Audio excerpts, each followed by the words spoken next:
안녕하세요. 저에게는 할아버지 같은 시아버지가 계셨어요. 연세가 많으셔서 저에게는 할아버지 같은 느낌이 강했어요. 지금은 제 곁에 계시지 않지만 여전히 저희 집 어디에선가 앉아 계시는 것 같아요. 저를 많이 챙겨주시는 남편을 만난 것도 복이지만 저에게 살갑게 대해주신 시아버지를 만난 것 또한 저에게는 복인 것 같아요. 오늘 저는 이곳에 저에게 복처럼 다가온 두 남자와의 이야기를 써보려 해요. 저는 제가 살고 있던 곳을 떠나 다른 지역으로 일을 하러 가게 되었어요.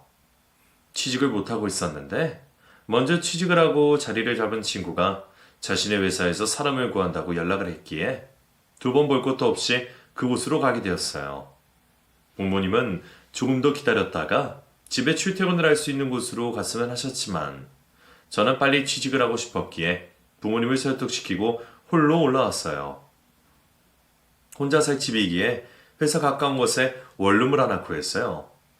어머니와 함께 집에 넣을 가구도 넣고 이불도 사고 이것저것 필요한 것들을 샀어요.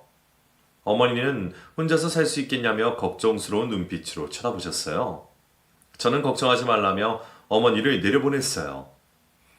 이윽고 저녁이 되었고 늘 부모님과 같이 있다가 혼자 있으려니 조금 이상했어요. 저녁 또한 저 혼자 먹으려니 밥 생각이 나질 않았어요. 그때 전화벨이 울렸어요. 친구였어요. 정리는 다 되어가? 방에 코딱지만 해서 정리할 것도 없어. 그래? 도와줄 것 없이 해서 이거 전화를 했더니 도와줄 건 없고 같이 저녁 먹을래? 저녁? 첫날 혼자 먹으려니 기분이 좀 그렇네. 좋아. 금방 갈게. 저는 친구를 불렀어요. 이 친구가 제가 앞서 말한 그 친구예요. 먼저 회사에 취직을 해서 다니고 있는 친구예요. 이 친구와는 대학교 때부터 알게 되었고 제겐 동성 친구만큼 가까운 이성 친구예요. 원래 집이 여기였던 친구는 직장을 집 근처에 구하게 되었고 집에서 출퇴근을 하고 있어요. 제가 살고 있는 원룸과도 가까웠어요. 전화를 끊고 얼마 되지 않아 친구가 간식거리를 한가득 안고서는 도착했어요. 친구와 뭘 먹을까 하다가 어머니가 갖고 오신 반찬들을 양푼 위에 넣고 고추장에 비볐어요. 달걀 없어? 냉장고에 있어. 오케이, 내가 달걀 후라이 할게. 비벼 먹을 거니까 반숙 알지? 내가 다 알아서 합니다. 네네. 친구는 냉장고에서 달걀을 꺼내 후라이를 만들었고 제가 비벼놓은 양푼이 밥 위에다 얹었어요. 그리고 참기름도 두어 번 돌렸어요. 반숙인 달걀 노른자를 터뜨려 밥과 비비고는 저희는 양푼이 채로 먹었어요. 역시 둘이서 먹는 것이 더 맛있었어요. 배불리 먹고 난 다음에 TV를 보며 쉬고 있다가 친구는 집으로 들어갔어요. 친구가 가고 난 후 저는 잠자리에 들었어요. 내일부터 새로운 곳에서 시작한다는 설렘에 잠이 오지 않았어요. 눈을 감고 애를 써봤지만 여전히 잠은 오지 않았어요. 그렇게 약만 계속해서 세다가 어느 순간 잠이 들었어요. 아침 일찍 일어난 저는 출근할 준비를 하고 일찍 나섰어요. 혹시나 첫날부터 지각을 하면 안 되니까요. 회사에 도착한 저는 잠시 기다렸다가 자리를 안내받았고 여러 사람들과 인사를 나누었어요. 조금 긴장이 되었지만 친구가 있었기에 더 빨리 적응할 수 있었고 사람들과도 더 빨리 친해질 수 있었어요. 회사는 생각했던 것보다 더 좋았어요. 특히나 또래 동료들이 많다 보니 회사 생활하는 것이 더 즐거웠어요. 점심시간에 같이 밥을 먹으며 수다를 떨고 또 퇴근 후에는 맥주도 한 잔씩 하면서 스트레스를 풀었어요. 그렇게 이 회사에 들어온 지 1년이란 시간이 흘렀고 저는 친구에게 1년 기념으로 한턱 내기로 했어요. 퇴근하고 나서 자주 가던 호프집으로 갔어요. 그리고는 즐겨 먹는 안주에 시원한 맥주를 2잔 시켰어요. 축하해. 벌써 1년이라니. 그러게. 시간 정말 빠르다. 내가 이렇게 오래 다닐 거라고 생각도 못했는데. 뭐야, 겨우 1년 다녀놓고선? 그렇지. 고마워. 네 덕에 내가 요즘 자식 노릇하고 산다. 그게 무슨 내 덕이냐? 네가 잘하는 거지. 그래도 너 아니었으면 아마 아직도 방구석에 누워있었을지도 몰라. 아마도? 뭐야. 한잔해. 저와 친구는 맥주잔에 부딪히고서는 벌컥벌컥 맥주를 마셨어요. 살얼음이 낀 맥주는 엄청 시원하고 맛있었어요. 재밌는 대화를 나누며 간단하게 술을 마신 저희는 내일을 위해 자리에서 일어났고 친구가 저희 집까지 데려다 주었어요. 집 앞에 도착하자 친구는 먼저 들어가려고 그랬고 저는 친구에게 인사를 하고서는 집으로 향했어요. 문을 열려고 도어락을 봤는데 이상한 느낌이 들었어요. 분명히 도어락 뚜껑이 내려져 있어야 하는데 올려져 있었어요. 저는 제가 어젯밤에 내리지 않았나 싶었고 찝찝한 마음은 들었지만 비밀번호를 누르고 현관문을 열었어요. 그때 안에서 시꺼먼 무언가가 저를 밀치고 도망을 갔어요. 너무 놀란 저는 바닥에 앉으며 고함을 질렀어요. 그 소리에 사람들이 웅성거리며 밖으로 나왔고 건물 밖에 있던 친구가 다급하게 올라왔어요.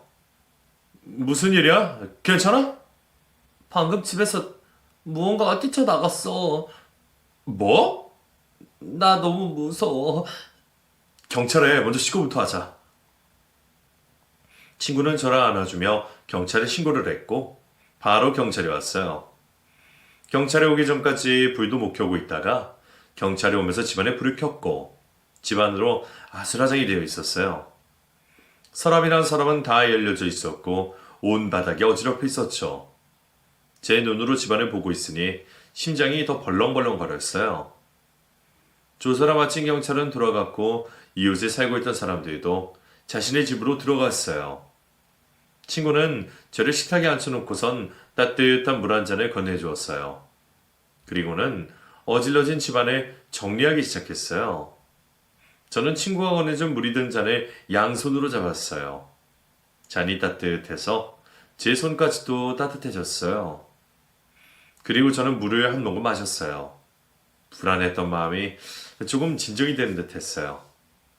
집안을 정리하던 친구는 창문까지 꼼꼼하게 다 살피고서는 도어락 비밀번호까지 다시 설정해 주었어요. 그리고는 다시 제가 있는 식탁으로 와서 앉았어요. 이제 좀 괜찮아? 아까보다는 좀 나아진 것 같아. 다행이다. 고마워. 고맙기는. 오늘은 내가 같이 있어줄 테니 걱정하지 마. 괜찮겠어? 괜찮아. 내일 아침에 집에 들렀다가 출근하면 돼. 고마워. 긴장한다 몸이 더 그렇겠다. 편히 쉬어. 친구는 제가 걱정이 되어 집에 가지도 못하고 제 곁에 같이 있어 주었어요. 잠을 잘 수 없는 것은 당연했고 또다시 도둑이 드는 건 아닌지 걱정이 되었어요. 친구와 저는 밤새 잠을 한숨도 자지 못했어요. 뜬 눈으로 밤을 지새운 저희는 회사로 출근을 했어요. 도둑 때문에 깜짝 놀라기도 하고 밤새 긴장을 하며 한숨도 못 자서 그런지 제 몸 상태는 말이 아니었어요. 누가 봐도 피곤해 쩔은 얼굴이었어요. 점심도 먹는 둥 마는 둥 하루 종일 온몸에 힘이 없었어요. 친구는 그런 제가 신경이 쓰였는지 한 번씩 제자리에 와서 커피도 건네고 제 얼굴을 보고 갔어요. 퇴근 시간이 다가오자 저는 또 가슴이 쿵쾅 뛰기 시작했어요. 빈집에 혼자 들어가는 것이 겁이 났어요. 어제처럼 현관문을 열면 안에서 사람이 뛰쳐나올 것만 같았거든요. 무거운 마음으로 책상을 정리하고 있는데 친구가 다가왔어요. 저녁 먹고 갈래? 그럴까? 친구는 저의 마음을 알고 있다는 듯이 말했고 저는 얼른 대답했어요. 집에 가는 길에 있는 동태탕 집에 들러 저녁을 먹었어요. 시간이 좀 지나서 그런 건지 아니면 점심을 제대로 못 먹어서 그런 건지 저녁은 점심 때보다는 더 많이 먹었어요. 식사를 마치자 친구가 조심스레 제게 말했어요. 그 집에 혼자 있을 수 있겠어? 아니, 아직 무서워. 다른 곳으로 옮기는 건 어때? 이사? 거기서 살면 계속해서 생각날 테고 옮기는 것도 나쁘지 않을 것 같은데. 그게 더 나을까? 그러자. 내가 도와줄게. 그리고 이사 갈 동안은 우리 집에서 같이 지내자. 너희 집? 그래. 그래도 그건 좀 아닌 것 같은데. 아버지도 이상하게 생각하실 테고. 그건 걱정 마. 어제 말씀드렸더니 괜찮다 하셨어. 정말? 그래. 너만 결정하면 돼. 그럼 이사 가기 전까지만 치즈 좀 치자. 그래. 그만 일어나자. 집에 돌아온 저는 친구 집에 가져갈 짐을 챙겼고 그날부터 저는 친구의 집에서 살았어요. 남자 둘이 있는 집에 여자가 가서 산다는 것이 남들이 보기엔 어떨지 몰랐지만 저는 괜찮았어요. 워낙 동성 친구처럼 지낸 오래된 친구였고 친구의 아버지도 많이 배웠기에 별다른 것이 없었거든요. 특히나 아버지는 연세도 많으셔서 저에게는 할아버지 같은 느낌이었어요. 언제나 저를 볼 때면 인자하게 웃으셨거든요. 그곳에 살면서 저는 집안일도 같이 하고 아침 식사 당번을 자처했어요.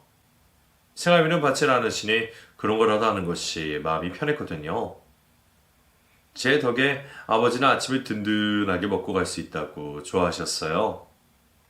친구 집에서 살면서 제가 이사 갈 것도 알아봤어요. 친구는 저와 함께 다니며 꼼꼼하게 모든 것을 살폈고 계약을 하고 이사가 마무리될 때까지 모든 것을 챙겨주었어요. 친구가 있었기에 이 모든 것이 가능했어요. 저를 위해서 물심양면으로 도와주는 친구를 보면서 고맙기도 했고 우정이 아닌 또 다른 감정을 느끼기도 했어요. 예전에는 아무렇지 않았던 그 친구의 행동에 괜히 두근대기도 했어요. 그렇게 친구에게서 우정 아닌 또 다른 감정을 느끼며 친구의 집에서 한 달가량을 보낸 저는 드디어 새로운 보금자리로 이사를 하게 되었죠. 친구의 집에서 나가기 전날 그 고마움에 맛있는 저녁을 대접했어요. 그동안 감사했어요. 내가 더 좋았지. 아침 네 덕에 든든하게 먹고 네가 있는 동안 집이 더 밝아져서 좋았어. 집에 들어가더라도 자주 놀러 올 거지? 그럼요. 당연하죠. 저는 서운한 감정이 들었어요. 한 달이라는 시간 동안 정이란 것이 더 많이 챙긴 것인지 그동안 웃고 지냈던 장면들이 떠올라 눈시울이 붉어졌어요. 너 우니? 불기는 아니거든. 눈가가 축축한데? 뭐래 아니라니까. 뭐야 얼굴까지 빨개져서는. 너 자꾸 놀릴래? 친구는 제 눈을 보더니 하하 웃었어요. 마지막으로 자는 그날 밤 잠을 이룰 수가 없었어요. 다음날 저는 친구의 집을 나와 제가 갈 살 집으로 갔어요. 햇볕이 강하게 들어오는 남양이라 그런지 온 집안이 환했어요. 친구가 꼼꼼하게 살펴봐준 집이라 그런지 더 안전하다는 느낌이 들었어요. 그날 저녁, 저는 그동안 저를 챙겨준 친구가 고마워 저녁 식사에 초대를 했어요. 친구가 좋아하는 음식들을 준비해놓고선 괜히 거울을 들여다봤어요. 늘 보던 친구인데 왜 이렇게 신경이 쓰이는지를 모르겠어요. 머리카락을 풀었다가 묶었다가를 반복하고 있을 때 친구가 왔어요. 친구는 집들이 선물이라며 커다란 곰인형을 선물로 주었어요. 밤에 무서우면 자신이라고 생각하고 안고 있으라고 말하면서요. 그 말에 제 심장이 또 쿵쾅 뛰었어요. 괜히 얼굴이 발그레해지는 것 같았어요. 뭐래, 이런 거 말고 먹을 것이나 사오지. 저는 마음에도 없는 말을 하며 곰인형을 침대 위에다가 던졌어요. 친구와 저녁을 먹으면서도 계속되는 긴장에 물을 계속해서 마셨어요. 뭐 속 타는 일이라도 있었어? 어? 왜? 아니? 오늘따라 왜 그래? 평소도 덥지 않게. 내가 뭐 어때서? 불편해 보여. 아니야, 아주 편하네. 친구에게 제 속마음이 들킬까봐 조마조마했어요. 지금 제가 느끼고 있는 이 감정 때문에 지금껏 쌓아온 이 친구와의 우정이 깨지는 것은 아닐까 걱정이 되었거든요. 저는 친구다 마음속으로 몇 번씩이나 되뇌었어요. 그리곤 그동안 고마웠다는 인사를 건넸어요. 그것뿐이야? 뭐? 하고 싶은 말이. 이게 단데? 거짓말. 뭐? 친구의 말에 진정되었던 가슴이 또 요동을 치고 있었어요. 그거 말고 또 뭐가 있나? 넌 날 친구로 생각하는 거 맞지? 그럼 친구지, 영원한 베프. 난 아닌데. 뭐? 너랑 더 이상 친구는 못하겠다. 왜? 내가 무슨 실수라도 한 거야? 아니, 내 마음이 변했어. 네가 어찌 생각할지 모르겠지만 계속 이렇게 숨기고 있는 것보단 솔직하게 말하는 것이 낫다고 결정했어. 나 너 친구로 좋아하는 게 아니라 이성으로 좋아하는 것 같아. 친구의 고백에 저는 깜짝 놀랐어요. 친구도 저와 같은 마음을 가지고 있을 거라고는 상상도 못했거든요. 친구의 말을 듣던 저는 갑자기 딸꾹질이 나왔고 물을 계속해서 마셨어요. 친구는 제 마음이 어떤지 모르겠지만 자신의 마음을 표현하고 나니 속은 편안하다고 말했어요. 친구의 용기에 저도 친구가 아닌 이성으로 좋아하고 있다고 고백을 했고 그 이후로 저희는 연인이 되었고 결혼을 하게 되었어요. 어찌 보면 그때 저희 집에 들었던 그 도둑이 아이러니하게도 저희를 연결시켜 준 것 같아요. 서로의 감정이 그 이후로 변화되기 시작했으니까요. 친구는 이제 남편이 되었고 친구의 아버지는 시아버지가 되었어요. 결혼을 한 후 저는 남편의 집에 들어와 살았어요. 연세가 많으신 시아버지가 혼자 사시게 되는 것도 마음에 걸렸어요. 그래서 제가 먼저 들어와 살겠다고 말했어요. 다시 이 집에 들어온 걸 축하한다. 감사해요. 서로 이해가며 잘 살아보자꾸나. 네, 시아버지는 저에게 무척 살갑게 대해주셨어요. 맛있는 것이 있으면 남편보다 저에게 더 챙겨주셨고, 일을 하며 집안일을 하는 것이 힘들다며 제가 퇴근해서 집에 오기 전까지 집안일도 다 해놓으셔서 제가 할 일이 거의 없었어요. 그리고 워낙 남편과 두 분이서 살아온 세월이 길다 보니 반찬도 저보다 훨씬 더 잘 만드셨어요. 집에서 김장까지 하실 정도였죠. 저를 아껴주시는 두 부자 덕분에 저는 혼자 살 때보다 훨씬 더 편안하게 결혼 생활을 할 수 있었어요. 결혼을 한 지 1년이 지난 어느 날 회사에서 일을 하고 있는데 남편이 다급하게 집에 가봐야겠다며 회사를 나갔어요. 저는 걱정이 되었어요. 이런 적이 한 번도 없었기에 시아버지에게 무슨 일이 생긴 것은 아닌가 걱정이 되었어요. 일이 손에 잡히지도 않았어요. 남편 연락만 오매불만 기다렸죠. 한참이 지난 후에 남편의 전화를 받았어요. 시아버지와 함께 병원에 있다고 했어요. 저는 급히 일을 마무리하고는 병원으로 달려갔어요. 이게 무슨 일이야? 아버지가 앞이 안 보이신데 뭐? 검사하고 결과 기다리는 중이야. 갑자기 왜 그러시는 거지?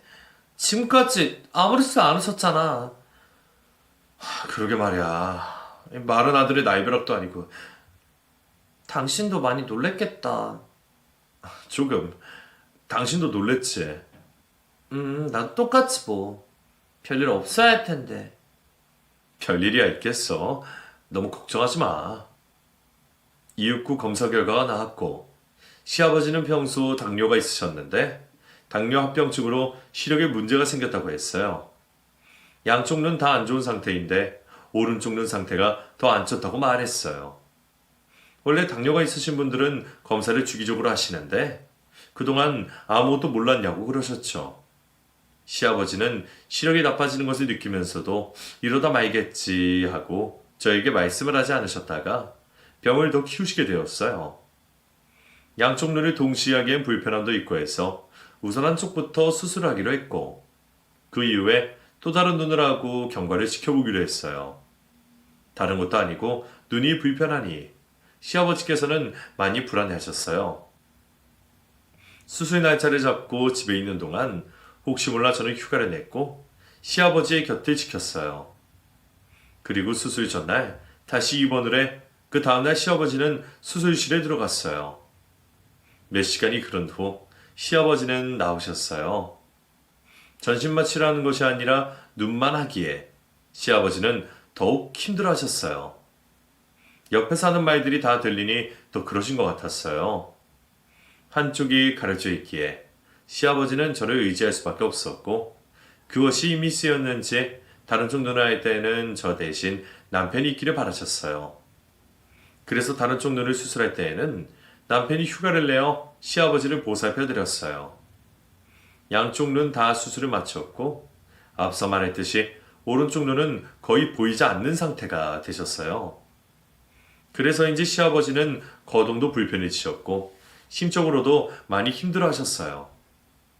혼자 있을 수 없다고 판단한 저희는 제가 회사를 그만두기로 하고 시아버지를 보살펴 드렸어요.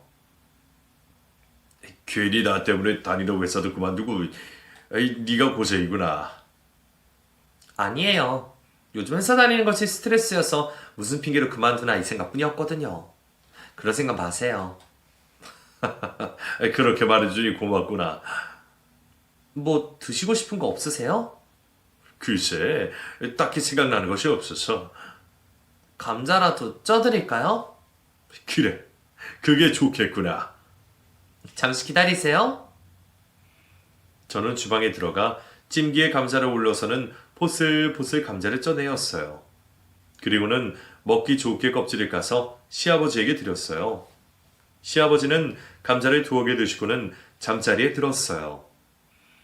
시아버지는 정신적으로 힘이 드셔서 그런 것인지 말로 표현을 하시지 않으셨지만 몸도 안 좋아 보이고 얼굴에 활기도 없어 보였어요.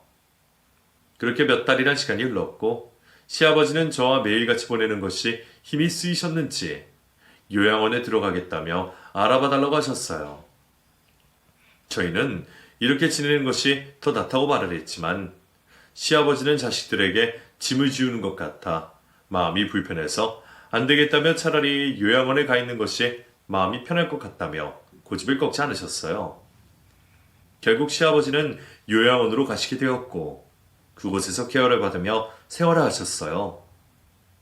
저는 내일 시아버지를 뵈러 들어갔어요. 시아버지의 얼굴이 집에 있을 때보다 한결 가벼워 보이는 것도 같았어요. 드시고 싶은 간식거리를 사가서는 같이 먹기도 했고 날이 좋을 때에는 밖에 나와 바깥 바람을 쐬며 산책을 하기도 했어요. 밖에 나오니 안에만 있는 것보다 훨씬 좋죠. 그렇구나. 날씨가 좋으면 잠시라도 밖에 나와서 산책해요, 우리. 네가 힘들어서 안 돼. 힘들긴요. 저는 이 시간이 좋아요. 저는 행여나 시아버지가 감기에 걸릴까봐 담요를 다시 한번 덮어주고는 1시간 정도 걷다가 다시 병실로 올라갔어요. 매일 들어가는 저를 보고 사람들은 딸도 저렇게 하지 못하겠다며 칭찬을 하셨고 시아버지는 그 소리가 좋으면서도 한편으로는 저에게 미안하다고 하셨어요. 지금처럼 이렇게 매일 오지 않아도 괜찮다. 제가 좋아서 오는 건데요, 뭘. 나한테만 신경 쓰지 말고 너를 위한 시간도 좀 보내렴. 괜찮아요. 내가 마음이 좀 그래서 그래. 나 때문에 직장을 그만둔 것도 그렇고 내 마음 편하게 해주면 안 되겠니? 그치만, 나 혼자 있는 게 불안해서 그러냐? 네, 눈이 불편하시니 다른 것보다 더 신경이 쓰이는 건 사실이에요. 그럼 요양보호사를 쓰셨구나. 요양보호사요? 그래. 여기 있는 사람들 대부분 그렇게 하고 있어. 그래도 남인데 괜찮으시겠어요? 그럼 괜찮고 말고. 내가 아주 장님도 아니고 말이야. 아버님이 전 그러시다면 그이랑 상의해 볼게요. 시아버지는 요양보호사를 쓰고 싶다 하셨어요. 제가 조금 더 편안해지길 바라신다 하셨죠. 집에 돌아온 저는 남편과 상의를 했어요. 남편은 시아버지가 원하시는 대로 그렇게 하자고 말했어요. 몸도 힘든데 마음만이라도 편안하게 해드리는 것이 낫지 않겠냐면서요. 저는 그러고 싶지 않았지만 시아버지도 남편의 마음도 이해가 돼서 그러기로 했어요. 요양보호사를 신청하고 그분에게 시아버지를 잘 부탁한다고 말씀드렸어요. 처음에는 그분이나 시아버지나 어색할 것 같아 제가 며칠 동안 같이 있어 주었어요. 다행히 요양보호사가 시아버지와 비슷한 나이대라서 말동무도 되어드리고 시아버지가 필요한 것을 말하지 않아도 먼저 세심하게 챙기시는 것 같아 마음이 놓였어요. 저도 같이 있으면서 이런저런 이야기를 하다 보니 요양보호사도 홀로 지낸 지 오래되었다고 했어요. 이혼을 하고 혼자 자식을 키우다 그 자식마저 사고로 먼저 보내고 혼자 슬픔에 빠져 있다 지인의 도움으로 자격증을 따고 이 일을 시작했다고 했어요. 요양보호사의 개인사를 들으니 괜히 마음이 짠해졌어요. 며칠 동안 같이 보낸 저는 시아버지의 요양보호사가 서로 잘 맞고 시아버지도 마음이 편안하신지 얼굴 표정이 한결 밝아지셨어요. 그 모습에 저는 요양보호사를 믿을 수 있었고 2, 3일에 한 번씩 요양원에 들렸어요. 그동안 시아버지에게만 정신을 쏟았었는데 요양원에 가지 않는 날에는 제 시간을 보낼 수 있었어요. 처음에는 이 시간을 어찌 보내야 하나 난감했어요. 하고 싶은 것도 딱히 생각이 나지 않았고 시간이 너무 더디게 가는 것 같았어요. 남편은 취미생활이라도 가져보는 것이 어떻겠냐고 물었고 저는 뭘 해볼까 고민을 하다가 뜨개질을 배우기로 했어요. 여기저기 알아보다 마음에 드는 콩방을 찾은 저는 뜨개질을 배웠고 그것이 제게 맞았는지 배우는 것도 재미있었고 실력도 나날이 늘었어요. 처음에는 작은 것에서부터 시작하다가 지금은 가디건도 뜰 수 있게 되었어요. 저는 시아버지가 좋아하시는 고동색 실을 사서 시아버지에게 드릴 가디건을 만들기 시작했어요. 제 선물을 받고 좋아하실 생각을 하니 벌써부터 설레었어요. 며칠 후 시아버지를 만나러 가는 날 저는 시아버지가 좋아하시는 반찬들을 조금씩 사고 요양보호사와 같이 먹을 김밥도 넉넉하게 샀어요. 그리고는 요양원으로 향했어요. 아버님, 주무세요? 막 잠들었어요. 그래요? 같이 먹으려고 김밥 사왔는데 어쩌지? 조금 이따가 일어나시면 그때 드릴게요. 혹시나 상할까 봐서요. 그럼 이건 그냥 저희끼리 먹고 냉장고에 반찬에 넣어뒀으니 식사 때마다 조금씩 챙겨주세요. 그럴게요. 며느리가 어쩜 이리 다정할까? 아니에요. 어서 좀 드세요. 입맛에 맞을지 모르겠네요. 저는 젓가락을 빼서는 요양보호사에게 전해주었어요. 김밥을 하나 입에 넣으시더니 맛있다고 하시며 웃으셨어요. 저는 덕분에 시아버지를 맡기고 지낼 수 있다고 감사의 인사를 전했어요. 그랬더니 손사래를 치면서 시아버지가 점잖고 좋으셔서 힘든 것이 하나도 없다며 오히려 더 고맙다고 했어요. 기분 좋게 식사를 마친 저는 주무시는 시아버지 얼굴을 한 번 더 보고는 다시 집으로 돌아왔어요. 집으로 돌아온 저는 시아버지에게 드릴 가디건을 열심히 만들고 있었어요. 그때 퇴근을 한 남편이 들어왔어요. 이제요? 뭐 만드는 중이야? 가디건. 난 그 색깔 별론데. 검정색으로 해주지. 당신 거 아니거든. 그럼. 아버님 거야. 난 또 내 거라고. 당신이 좀 기다려. 아직 만들어서 드릴 분이 당신 앞에 너무 많으니까. 뭐라고? 남편은 기분이 좋은지 싱글벙글 크게 웃었어요. 그 모습에 저 또한 웃음이 나왔어요. 며칠이 지나고 저는 완성된 가디건을 종이 가방에 넣어 시아버지를 뵈러 갔어요. 웬일로 시아버지가 깨 있으셨어요. 최근에는 갈 때마다 주무시고 계셔서 통 대화를 할 수가 없었거든요. 저는 반가운 마음에 시아버지의 손을 잡았어요. 아버님, 오늘은 낮잠 안 주무셨네요? 내가 낮잠을 그렇게나 잤었나? 네, 제가 올 때마다 주무시고 계시던걸요. 내가 잘 때 왔었어? 그럼요. 제가 오늘 뭘 가져왔는지 보시겠어요? 뭘 가져왔길래? 짜잔! 저는 종이 가방에서 가디건을 꺼내어 들었어요. 그리고는 시아버지의 몸에 갖다 대었어요. 시아버지는 이게 뭐냐며 팔을 뻗어 가디건을 만지셨어요. 제가 아버님 드리려고 직접 뜬 거예요. 마음에 드세요? 마음에 들다마다 너무 예쁘구나. 날이 더 차지만 이거 걸치고 있으세요. 따뜻할 거예요. 고맙구나. 별 말씀을요. 지금 한번 걸쳐보시겠어요? 그럴까? 저는 가디건을 시아버지의 어깨에 걸쳤어요. 시아버지와 너무나 잘 어울렸어요. 그리고 다시 가디건을 벗겨 정리를 하면서 시아버지의 팔에 멍이 들어있는 것을 보았어요. 깜짝 놀란 저는 시아버지의 소매를 걷었어요. 여기저기 멍투성이었어요. 아버님, 팔이 왜 이래요? 뭘? 이것 보세요. 팔에 멍이 들어있어요. 어? 이게 왜 이러지? 어디에 부딪혔나? 기억이 안 나세요? 한 군데가 아닌 것 같은데. 글쎄다. 기억이 나질 않는구나. 그때 잠시 자리를 비웠던 요양보호사가 들어왔고 저는 잠시 밖에 나가서 이야기를 하자며 다시 데리고 나왔어요. 여사님, 아버님 팔이 왜 이래요? 아, 그게 부딪혀서 그럴 거예요. 어디에요? 화장실 가신다고 왔다 갔다 하시다가 부딪힌 것 같아요. 여사님은 뭘 하시고요? 잠깐 자리를 비운 사이에 그래서 미안해요. 잘 좀 봐주시지. 나도 영감님이 그렇게 자주 왔다 갔다 하실 줄 몰랐어요. 최근에 화장실에 너무 자주 가시고 잠시도 가만히 계시질 않으시니 힘드시겠지만 잘 좀 부탁드릴게요. 저는 다시 한번 잘 부탁드린다는 말을 전하고는 집으로 돌아왔어요. 앞이 잘 보이시지 않으니 일부러 위험한 물건들도 다 없애버렸는데도 왔다 갔다 하며 침대에 부딪혀서 멍이 들었다고 하니 마음이 착잡했어요. 그렇다고 1분 1초도 시아버지에게 떨어지지 말라고 할 수도 없는 노릇이었고요. 시아버지가 걱정이 되었던 저는 그 이후로 예전처럼 또 매일 들어갔어요.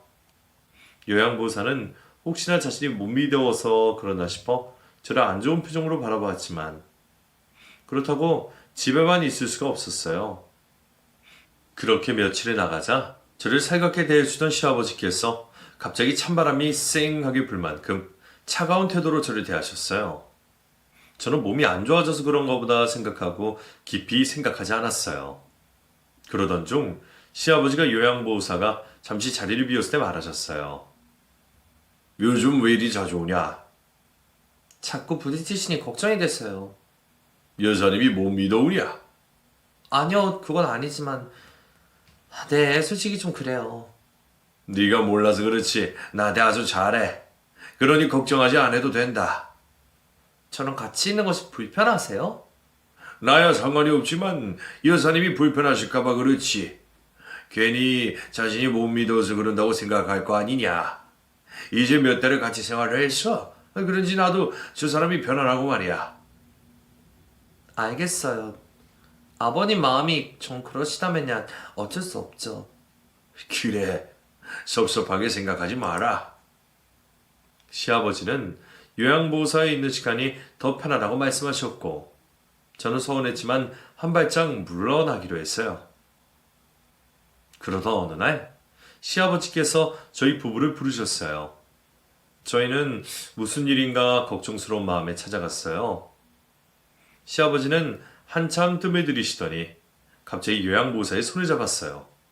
그리고는 결심을 한 듯 입을 여셨어요. 남은 인생 이 사람과 함께하고 싶구나. 시아버지의 한마디에 저희는 깜짝 놀랐어요. 둘 다 아무 말도 하지 못한 채 그저 쳐다만 보고 있었어요. 많이 놀랐을 거다. 나도 내가 이런 말을 하게 될 줄 몰랐으니까. 지금까지 내 곁을 지켜준 사람과 남은 여생을 같이 보내고 싶어. 여기서 퇴원도 할 거고. 아버님, 반대할 거냐? 아니요, 너무 갑작이라. 너희가 바쁠 때마다 이 사람이 내 옆에 있어줬어. 내가 힘들 때마다 내 옆을 지켜준 사람도 이 사람이고. 아버님, 저는요. 네가 고생한 것도 다 알지. 늘 고마워하고 있어. 하지만 내가 너보다는 이 사람에게 더 많은 의지를 하고 있다는 것을 알았어. 우리 함께하기로 했어. 시아버지의 담담한 말에 요양보호사는 눈시울을 붉혔고 저희는 뭐라 드릴 말씀이 없었어요. 연세가 가득 차신 분이 남은 여생을 함께하고 싶은 사람과 같이 살고 싶으시다는데 뭐라고 하겠어요? 저희는 시아버지의 뜻대로 하기로 했고 집에 새 식구 맞이할 준비가 끝나는 대로 퇴원을 하고 집으로 모시기로 했어요. 그동안 시아버지 혼자서 사셨던 방을 다시 도배를 하고 장판도 새로 깔았어요. 그리고 커튼과 이불도 새 것으로 다 바꾸었어요. TV와 작은 옷장 하나 있던 방에 화장대와 서랍장을 다 넣어 두 분이 생활하기에 불편한 게 없게 만들었어요. 새 식구 맞이할 준비를 끝낸 저희는 퇴원 수속을 하기 위해서 요양병원에 들렀어요. 복도를 가고 있는데 경비 아저씨를 만났어요. 경비 아저씨는 저와 인연이 있는 사이였어요. 안녕하세요. 그동안 안 보이시더니 그만두신 줄 알았어요. 벌써 잠시 쉬었어요. 이제 아버님이 퇴원하신가 보네. 네, 그렇게 됐어요. 혹시 들리는 소문이 사실인가? 무슨 소문이요? 아버님을 돌보는 요양보호사랑 아버님이 결혼을 한다고 하던데. 아, 그게 벌써 소문이 났나요? 네, 그렇게 됐어요. 두 분이서 말동무다 하면서 남은 여생을 같이 보내시고 싶다고 하셔서요. 사실이었군요. 네, 그래서 오늘 퇴원하러 온 거예요. 집으로 가시고 싶다고 하셔서. 저기 내가 내 딸 같아서 하는 말인데. 저는 경비 아저씨에게서 경악할 충격할 진실을 알게 되었어요. 요양보호사는 혼자가 아니었고 시아버지 재산을 노리고 일부러 접근했다는 것이었어요. 그리고는 동영상 하나를 보여주었어요. 동영상을 보는 순간 저는 소름이 돋았어요. 왜 그동안 시아버지의 팔다리에 멍이 들게 되었는지 알 수 있었어요. 요양보호사는 시아버지가 다니는 길목에 일부러 탁자를 갖다 놓아 진로를 방해해 시아버지가 부딪히게 했고 시아버지가 움직일 때 옆에 있으면서도 도와주지 않았어요. 그리고는 시아버지가 부딪혀 넘어지고 나면 서둘러 시아버지에게 쫓아가 도와주는 척 위하는 척을 했어요. 요양보호사는 그런 식으로 시아버지에게는 자신밖에 없다는 것을 느끼게 하며 시아버지의 마음에 파고들었어요. 모든 것을 알게 된 저는 너무 화가 났어요. 경비 아저씨는 그동안 자신에게도 잘해준 저에게 이건 아니다 싶어 말하게 됐다 하네요. 저는 바로 경찰에 신고를 했고 시아버지가 계시는 곳으로 갔어요. 시아버지는 옷을 갈아입고 계셨고 요양보호사는 옆에서 도와주고 있었어요. 저는 쫓아가서 요양보호사의 팔을 잡아 끌었어요. 그러자 시아버지가 휘청거리며 침대에 앉았죠. 아니, 이게 무슨 짓이에요? 이 팔 못 나요? 당신, 정체가 도대체 뭐예요? 애기 엄마, 아이, 대체 왜 이래요? 지금까지 우리 아버님한테 어떻게 한 거예요? 모든 사람들이 다 속였다고 생각했던 모양인데, 이제 당신 끝이야. 아니, 이게 다 무슨 소리예요? 알아듣게 얘기해요.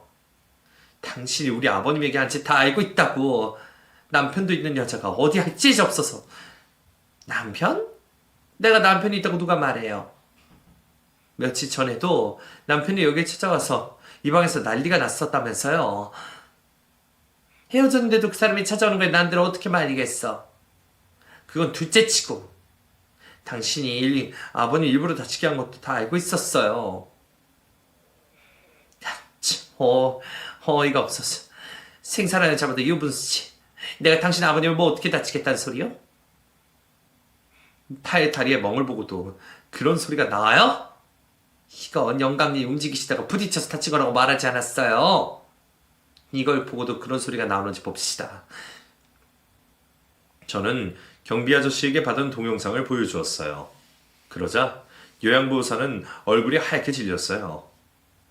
이제 겁이 좀 나요?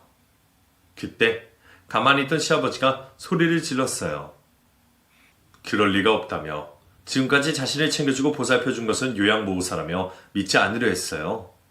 그때 경찰이 들어왔고 요양보호사와 함께 나갔어요. 저는 혼자 남아있는 시아버지가 걱정이 되어 남아있었고 남편에게 연락을 해 남편에게 일을 맡겼어요. 시아버지는 한동안 가만히 앉아 있었어요. 그러더니 집에 가자며 일어나셨어요. 집에 돌아온 뒤로 시아버지는 슬픔에 빠져서 아무것도 못하셨고 저희는 그저 지켜볼 수밖에 없었어요. 그렇게 며칠을 보낸 시아버지는 저희에게 부탁을 했어요. 그 사람을 용서해주고 싶구나. 네? 그게 무슨 말씀이세요? 그 사람이 거짓으로 나에게 일부러 접근을 했던 그 마음을 거짓이었던 난 그 사람 때문에 행복했어. 난 그 마음만 기억하고 싶다. 아버지를 위험하게 했어요. 다지지 않았잖니. 아버지 팔 다리를 보고도 그런 말씀이 나오세요? 그냥 내 뜻대로 하자. 내가 이 나이에 다른 사람을 미워해서 뭐하게 했니? 아버지, 그래도 이건 아니에요. 그 사람이 거짓으로 죄를 받게 되면 나와 있었던 모든 것들이 다 거짓이 돼버려. 난 그 순간만큼은 진심이었다고 믿고 싶어서 그래. 아버지, 내 뜻대로 하자. 내가 살면 또 얼마나 살겠니? 죽은 사람 소원도 들어준다는데 이 애비 소원 하나 못 들어주니 마음에 짐을 지고 가고 싶진 않구나. 시아버지는 용서를 해주자고 말씀하셨고 남편은 안 된다고 말했어요. 이 일로 며칠을 둘이서 언성을 높였는지 몰라요. 시아버지는 끝까지 고집을 굽히지 않으셨고 저희는 고심 끝에 시아버지의 말대로 용서를 하며 고소를 취소했고 시아버지는 몇 달 동안 저희와 같이 살다가 편안한 마음으로 돌아가셨어요. 그때 만약 시아버지의 뜻대로 하지 않았더라면 시아버지는 지금처럼 편안한 마음으로 가셨을까 싶어요. 용서를 하는 것이 가장 큰 사랑이라고 하던데 시아버지는 그 사람의 진심으로 대하셨기에 용서까지 할 수 있었나 봅니다. 시아버지가 돌아가신 저도 어느새 몇 개월이 지났고 일생생활을 하며 바쁘게 지내고 있지만 아직까지도 그 빈자리가 크게 느껴져요. 결혼 후 늘 함께였기에 더 그런 것 같아요. 늘 저에게 아버지처럼 할아버지처럼 따뜻하게 대해주셔서 감사했다는 말을 끝으로 이 글을 마칩니다.